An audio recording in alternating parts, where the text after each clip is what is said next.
Hey, what's happening, everybody? Ask Jesse answer time. Are you ready? I'm definitely ready. So this week we had some absolutely awesome answers, and I apologize in advance for not being able to answer them all right now. If I do not answer your question, please ask them again for next week and keep asking them. I will get to it eventually. And I just want to thank you all for taking the time to ask such fantastic questions. They made me think. Here we go. Question number 1.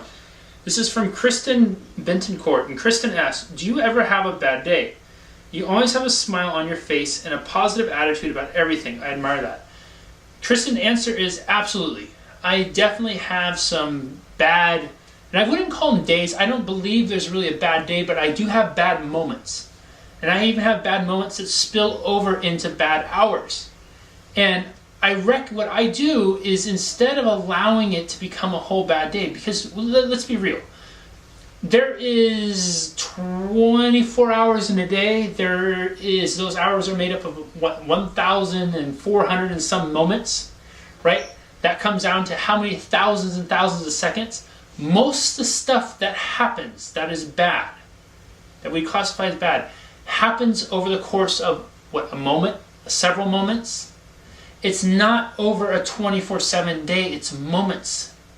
And I think that's such a powerful thing to recognize, that it's not a bad day, it's a few bad moments. And then what we do after that allows us to shape more of our day. I understand the expression, bad day. It's an easy one to throw out. It's easy to just say, Monday, January 12th, 2010 was a bad day. There's likely a few bad moments. And I've had some shitty stuff happen to me. I've had some shitty experiences. And from all those, I've learned some really amazing things.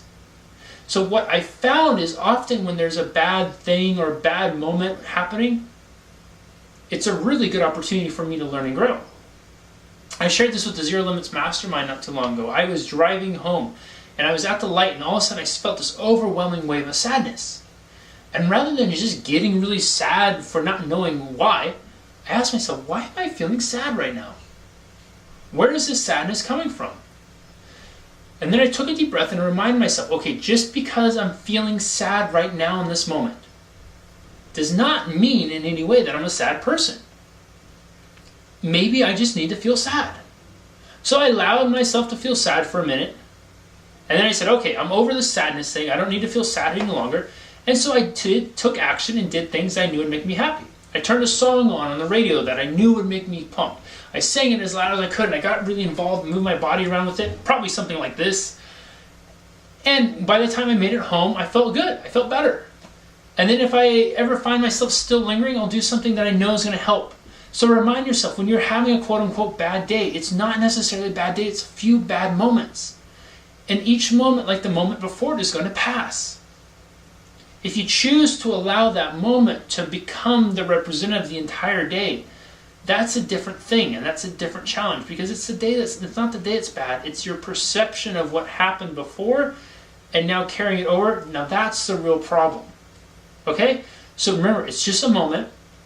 Allow yourself to feel what you're feeling, acknowledge it, see where it's coming from, and then once you're ready to move on from it, take action, do what you need to do to help move you from whatever emotion you're in and you don't want to be in to the next one.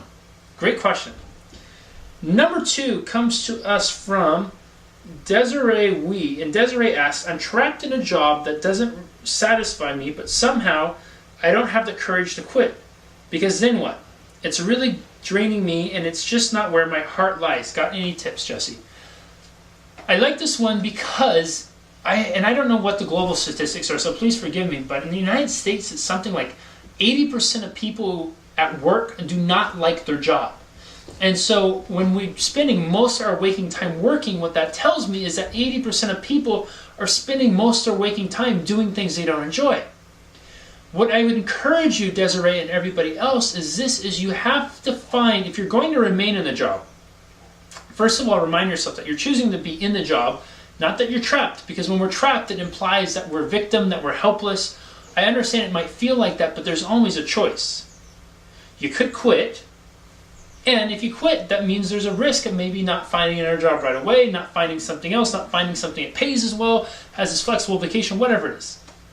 So when we're in a job that we may not like the job, find something that you do like. What does a job give to you? Does it help you provide a roof over your head? Does it allow you to buy your kids presents and you love to watch them play? Does it put food on your table for your family? Does it provide health care coverage and you have somebody in your family who's sick who you know that if anything happened to them, your job's insurance will pay for it? Does it allow you to learn new skills and new tools and techniques that you're going to be able to put on a resume that's going to make you more marketable in the future? What are the good things that come from it? And I promise you they're there if you're willing to look past that I feel stuck or I'm trapped feeling. You have to find within something that you don't enjoy, and if you're going to continue to do it, find a higher purpose for it. If you have kids, I promise you one of the most powerful places you can go is your kids. I'm going to do this because it's going to allow my kids to go on trips, or my kids to play with toys where they're happy, or it's going to give me the flexibility to be able to spend more time with my kids, or it's going to put a roof over my kids' heads, or it's going to put food on my kids' table. Find a purpose greater in it for why you're doing it and you're staying doing it. And in doing so, what you'll find is you'll find peace with the job you're doing. Okay? Yes, again, awesome questions. There was a ton of them asked this week, and I apologize if I don't get them all. Please ask them for next week. Those of you who just left compliments and feedback to me, I appreciate that, and I always love reading those things, so thank you. And if you guys found value in this, please share it with your friends and family. Make sure you like it. Leave me a comment below. I love reading what you all say, and I look forward to doing this again next week. We'll see you then.